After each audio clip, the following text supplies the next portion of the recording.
Alexa Hubley, CXL, please. Here she goes. All right, hi everyone. I'm super excited to be here today. How's everyone doing? Are we feeling awake? Yes? Okay, good. So I'm really excited to talk to you today about how to build digital marketing campaigns that help you compete in a saturated market. So just a little background about me is that I'm currently the marketing manager for CXL Institute, which is in the center of the logos here. And so what CXL Institute is, if you haven't heard of us, it's an online B2B, B2C, SaaS/e-commerce company that sells digital marketing courses and programs to anybody interested in upskilling themselves in analytics, optimization, SEO, content strategy, you name it. But prior to joining CXL Institute, I also worked for the other two logos you see on the slide behind me. So Unbounce, which is a landing page platform for designers and marketers to build landing pages for their paid ad campaigns, and HelpScout, which is customer ticketing software for customer service teams so they can answer their customer questions when they come in. And so what all of these businesses have in common are a few things, but namely, it's that they've achieved product market fit. And so what that's defined as is that their value hypothesis has been validated, and then ultimately they're driving hundreds of thousands or millions of dollars in revenue per month. And so what a value hypothesis is it's actually I'll go back here. It's the reason why a customer is likely to buy your product. So that's ultimately what your value hypothesis is. So if you look at HelpScout, customer support teams need to be able to answer their customer questions, and so therefore they buy HelpScout. If you look at Unbounce, designers and marketers need to be able to build landing pages for their paid out campaigns, and so they buy Unbounce. And then if you look at CXL, people need to be able to stay apace with all of the new trends in digital marketing, and so therefore they buy courses and programs from CXL Institute. And then subsequently, following this format from K9 Ventures, they've achieved product market fit in terms of revenue by driving hundreds of thousands or millions of dollars in revenue per month. But the other thing is that they've done all this, and this is what I'm going to talk about today, is that they've done all this by competing within really saturated markets. And not only that, if you look at the logos behind me, their markets aren't just saturated, they're actually competing against really big players with really deep pockets. MailChimp, HubSpot, Intercom, all of these are really big brands in their space. So how do smaller companies like HelpScout, CXL, and Unbounce compete? Arguably, they do that through marketing, and what I'm going to talk about today is they do that through product marketing and product lifecycle marketing. So before we get into all of the marketing stuff, I think it's important to kind of level set and remember what the definition of product marketing actually is. Because if you Google it, you'll probably find like 20 different things. And so I actually think the best definition of product marketing came from Hannah Abaza, who is the head of marketing at Shopify Plus. And so she defines product marketing. I saw her speak at CXL Live last year, and this is what she said, is that she defines product marketing as ultimately operationalizing the context of what is the thing that you're building, who is this thing for, how then do you actually talk about it, and then how do you bring it to market? How then do you activate all your channels and build all your campaigns to conceptualize and operationalize that context? Well, arguably, you do that through product lifecycle marketing, which is a strategy maybe you haven't heard of yet, but it's really quite simple. So product lifecycle marketing, what it does is it ultimately means as a marketing strategy is you map your marketing campaigns, tactics, and initiatives to where your product is at in terms of its product lifecycle. And so maybe in your marketing textbooks or maybe online in your searches of what the product lifecycle looks like, you've seen this graph before. It's pretty standard, but it outlines the different stages of what a typical product's lifecycle looks like. So there's 4 stages. Sometimes the stages are longer, sometimes there's a few added in between. This is a simplification, but it's actually just a really easy way in marketing to visualize how then you're gonna map your marketing tactics to each of these phases. So in the introductory phase, that's when a product is first entering a market. In the growth phase, that's when that product is starting to grasp more market share and become a preferred brand. In the maturity phase, that's when that product becomes the dominant market player, and so therefore it's capturing the majority of its market space. And then unfortunately, what a lot of products go through is they end up going to the decline phase where sales start to shrink. And so if you think about this as a concept for mapping your marketing, What marketing's goal then for each phase differs. So based on the introductory phase, it's up to marketing then, since it's a new product to market, it's up to marketing to make sure that product drives rapid product adoption. So you get as many people as possible to try your product. Then in the growth phase, once you've achieved all that and you've started collecting a ton of customer data and learning how people are using this product, then you can move into the growth phase of your marketing, which means you're trying to expand your market share and become the preferred brand. Both of these aspects and both of these phases of product lifecycle marketing are constantly optimizing to get to that level of maturity, to become the dominant player. And then when your product actually gets there, it's up to marketing to help your brand remain relevant, make sure your product is constantly following the trends of your consumers and ensuring that you're remaining one of their top favorite products and leveraging your brand loyalty there, as well as reducing the amount of customers you're losing month over month.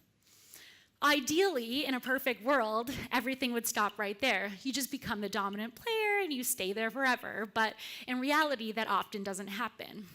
So then, if your product does eventually end up in the decline phase, it's up to marketing to help a brand reinvent, think of new ways to optimize and reduce the decline of their sales, and ultimately milk the brand equity that they've built over time by getting to that level of maturity before the decline began. So an example of a business that's actually in the decline phase right now that's doing a good job of milking their brand is actually Apple.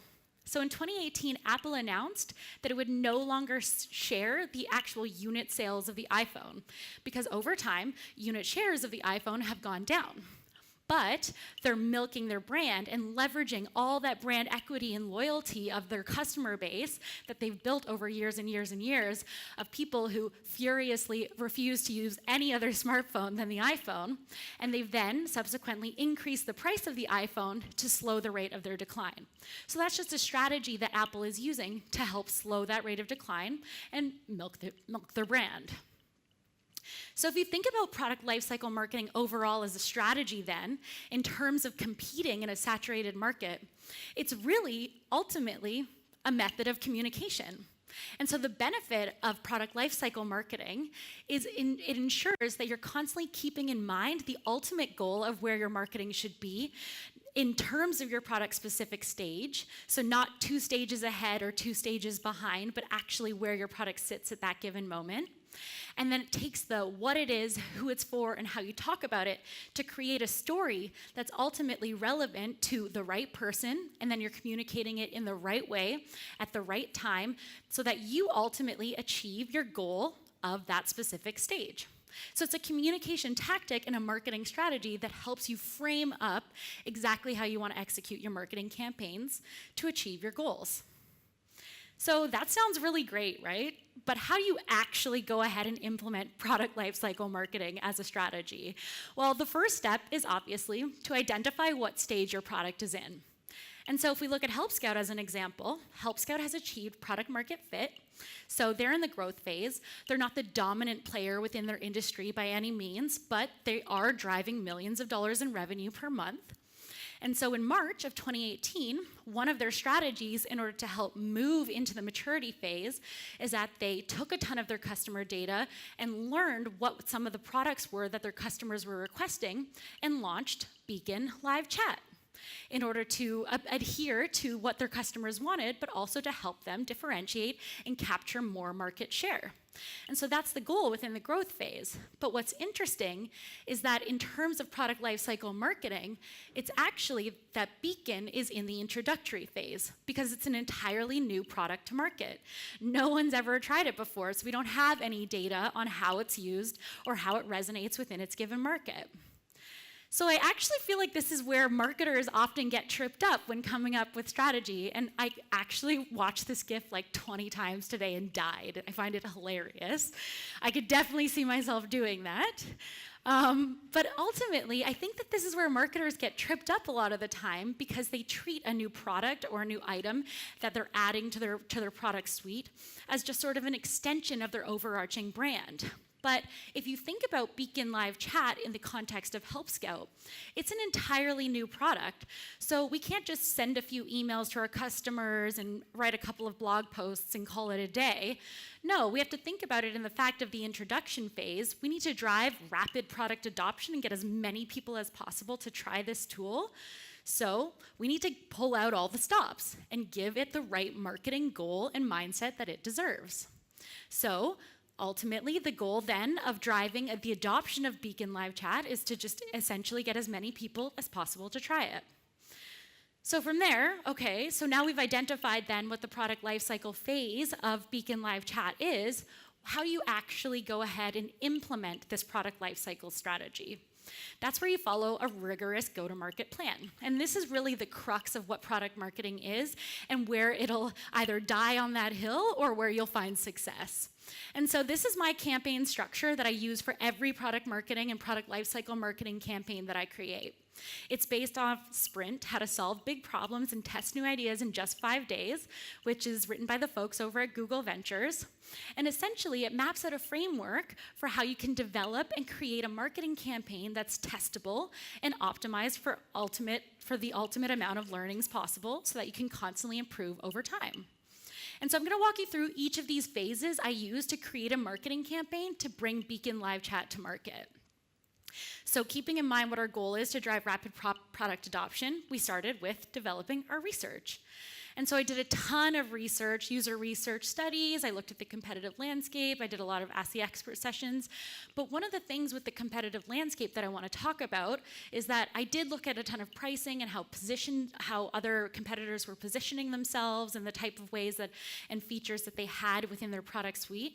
But I also looked at some of the common flaws across all of them that ultimately I knew our product was solving for.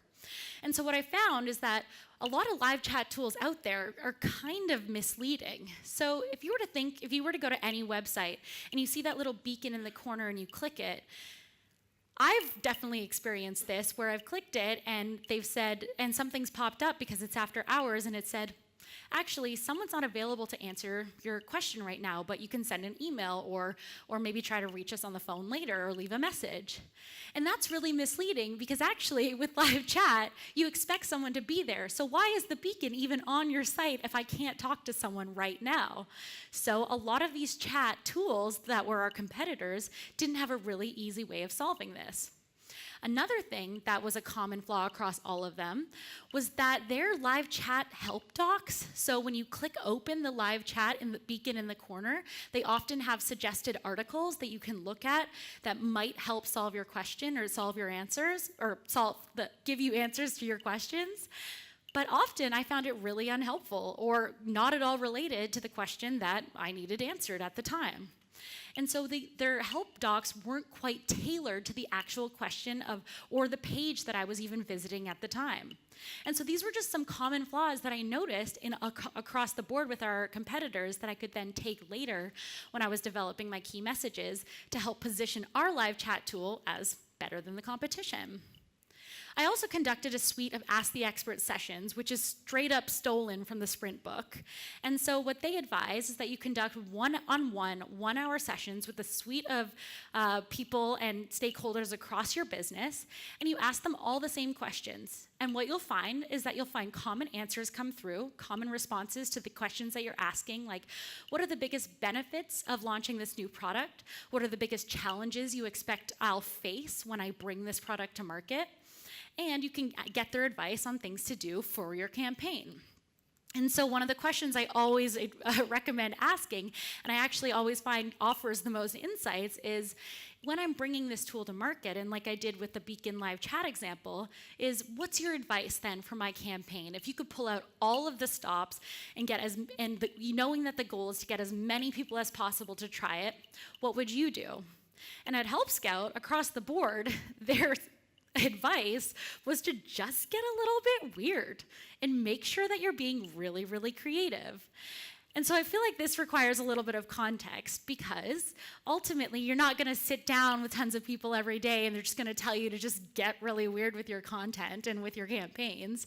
But at HelpScout, HelpScout is considered a design-led company. So since the early days, they've invested really heavily in becoming a bespoke design-focused business. So if you even go to their website right now, you'll realize that their entire site is beautiful. It's optimized for the user experience, and everything is focused on creating really custom artwork and illustrations that, delight people because they're beautiful. And so then it should have been no surprise to me that across the board, when I asked the experts internally what their advice would be, and they came up with actually lean on our strengths, make sure you're leveraging the in-house creativity that we have, and be as creative as possible with your campaign. So then looking at the research, that's when I was then able to analyze it all. And again, this was combined with a ton of other research that I'm not going to bore you with by going through today. But taking all of that research in, I was then able in my marketing go-to-market strategy to create my targets for achieving my ultimate goal of driving rapid product adoption. And so looking at the landscape, we knew that 20% of customers currently at HelpScout were using a live chat solution. And so knowing that, and with our goal in mind of attracting a ton of new customers within our market space, as well as migrating all of our customers currently using a live chat solution over to Beacon, our ultimate target then for achieving this goal was to get 70% of all users then to start using live chat. And so that's the target we were based our campaign off of. From then, we're able to move into our build phase. And so in phase 2, this is where the key messaging comes in. This is really where product marketing starts to shine. And as we remember, key messaging answers what is the thing we're building, who is it for, and how we talk about it. And so a really effective strategy I find, actually, especially if you're working in a landscape where the product that you're building doesn't exist in the physical world, is to think about it as if it came in a box, like a Fitbit. And so we use this for HelpScout as well. And so if you think about Beacon Live Chat as if it comes in a box, usually a product that you'll pull off the shelf will have a headline. It'll have the name of the product that you're buying. It'll also have a sub-headline probably, and then a few benefits of what you'll experience and how your life's gonna change once you buy this product. And then on the back of the box, that's where you'll see the features that make these benefits and this headline possible. So keeping that in mind then as a strategy for developing our key messaging then, we thought about it in terms of Beacon Live Chat. And so what we realized is that our ultimate headline was actually that Beacon is so much more than chat because it creates customer service that scales. Remember when I was talking about the recommended articles? Well, with HelpScout's recommended articles, they're super tailored to the user data that we have within our database, as well as the page that you're visiting at that given time. So you can recommend articles that are actually going to be helpful to the person who's looking to reach out to you over chat. Then they can self-serve, which ultimately creates an experience where it's customer service that's scalable. From there, it's also so much more than chat because it's actually everything in one place. It's all baked into HelpScout. So you not only get the live chat tool when you purchase Beacon, but you also get all the customer ticketing software benefits of buying HelpScout, like reporting and ticket management. And it's also so much more than chat because it makes your website more human. When it comes to the availability of seeing that beacon on a website, what you can do with our Beacon Live Chat tool is that you can turn it off so that no one can click it if someone's not there to man the desk and answer the tickets. So what happens is it creates a more human experience because there's always going to be a human at the other end if you ever see the beacon on a website. And like I mentioned, all of this is possible because of these features, the recommended articles, being embedded right within the platform, and the HelpBot availability settings. So then I was able to ultimately define what my key messages are and conceptualize what product marketing looks like for bringing this Beacon Live Chat product to drive rapid product adoption. And I'm able then to move into the phase of creating my assets. And so this is essentially marketing 101. You have your buyer's journey.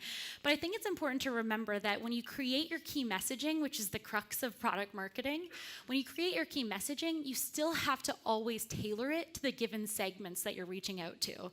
So there's going to be people at different phases of the buyer's journey, and there's going to be your customers who already know your brand, are familiar with the way you talk to them, and there's going to be people who've never heard of your brand at all.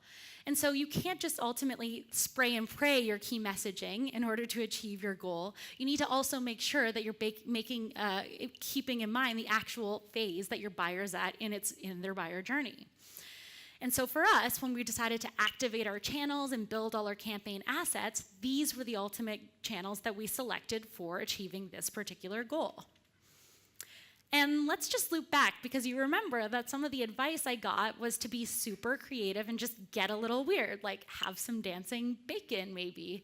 And so this definitely came into play in our campaign. And so ultimately, as you can see, there's some bacon on the screen right now, and there's a video that I can share out on Twitter after. It won't play on the screen today. But what ended up happening was with our awareness assets, so our assets that were geared towards people who just didn't really know much about our brand and to just get a ton of eyeballs on our content, is we created a campaign called Beacon is Better Than Bacon. And so we still communicated our key messages overall, but we framed it up in a way to attract those people. And the development of this campaign came out a little like this. We were hopped on a video call, me and a couple other my colleagues in marketing at HelpScout, and someone accidentally said bacon instead of beacon. And then we all laughed. And then we all thought, that's hilarious. Beacon actually sounds a lot like bacon. And I mean, our ultimate goal for this campaign is to get everybody to fall in love with beacon and then buy it. And I mean, basically everybody loves bacon. I mean, even vegans like tempeh bacon. So really, wouldn't it be great if we could just talk about bacon and beacon at the same time? So that's ultimately how we ended up developing our awareness campaign assets for paid and social that got us a ton of eyeballs on our content and resonated with that specific buyer in that specific journey of them understanding our tool. From there, we also, actually I'll touch on this a little bit, is that from there we also created a whole search content cluster campaign, and I've added the link up here on my slide. But basically, we did an internal linking audit to look at all of the pages on our site that mentioned the word live chat, the keyword live chat, and made sure that that keyword on every page of our site was linking to our pillar product page. And so what this did is it helped make that pillar product page rank higher in the SERP, gain more authority, which ultimately will get more clicks because it's ranking higher on the page. So this again was just a really effective awareness strategy that we executed for this portion of the go-to-market plan. From there, we ended up creating more of our consideration phase content, which is essentially trying to get people interested in buying our product and gathering more leads for us so that we can later on nurture them by creating gated content on what customer service means when you use live chat, why you want to build a product, or why you want to build an experience that scales and focus on self-help. And so ultimately communicating those messages in a way that's more tailored to this stage in the buyer's journey.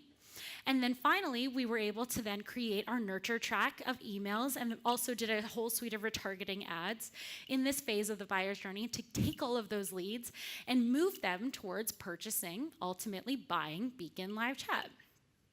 So we create all of these assets, and of course we tailor them to specific segments. Sometimes we send people one paid ad and then send us another segment, another paid ad. But ultimately what this does is it helps us frame up for eventually going to market. And then we launched it. So we launched all of our marketing assets, and then we slowly figure out what's working and what's not. And finally, as of today, according to my colleagues, my former colleagues at HelpScout, we've now achieved 85% of customers have Beacon enabled. And so this was all executed by following a rigorous product lifecycle marketing strategy that kept in mind that our ultimate goal was to drive rapid product adoption. So we superseded our goal to 85% from when our goal was actually 70%. So what's happened now is that we've brought Beacon to market, we've given it the treatment, the life cycle stage treatment that it deserves, so that we can then move further into the growth phase because we're collecting all our customer data that we can then use later to create and optimize this product to improve and grow our market share, while at the same time we're helping HelpScout as a brand move from the growth phase towards becoming that mature, dominant player.